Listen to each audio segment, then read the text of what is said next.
Malaysia தொடர்பாடல் மற்றும் multimedia ஆணையம் EMCMC ஒரு வீடியோவை பகிர்ந்த சமூக ஊடக தாக்கம் கொண்ட 3 நபர்களின் வாக்குமூலங்களை பதிவு செய்துள்ளது.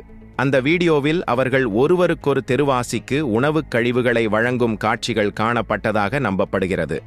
MCMC வெளியிட்டுள்ள அறிக்கையில், இந்த விசாரணை இன்று ஜோகூரில் உள்ள இஸ்கந்தார் புத்ரி மாவட்ட போலீஸ் தலைமையகத்தில் நடத்தப்பட்டதாகவும், மேலும் விசாரணைக்காக 3 கைபேசிகள் மற்றும் 3 சிம் கார்டுகளும் பறிமுதல் செய்யப்பட்டுள்ளதாகவும் கூறப்பட்டுள்ளது. அந்த வீடியோவில் காணப்படும் உள்ளடக்கம் மிகவும் அருவருப்பானது என்றும், இது இணையதள பயனாளர்களிடையே கடும் கோபத்தையும் கண்டனங்களையும் கிளப்பியுள்ளது. மேலும் இந்த சம்பவம் மலேசியாவின் பன்முக சமூகத்தின் உணர்வுகளை பாதிக்கக்கூடியதாகவும் இருந்தது.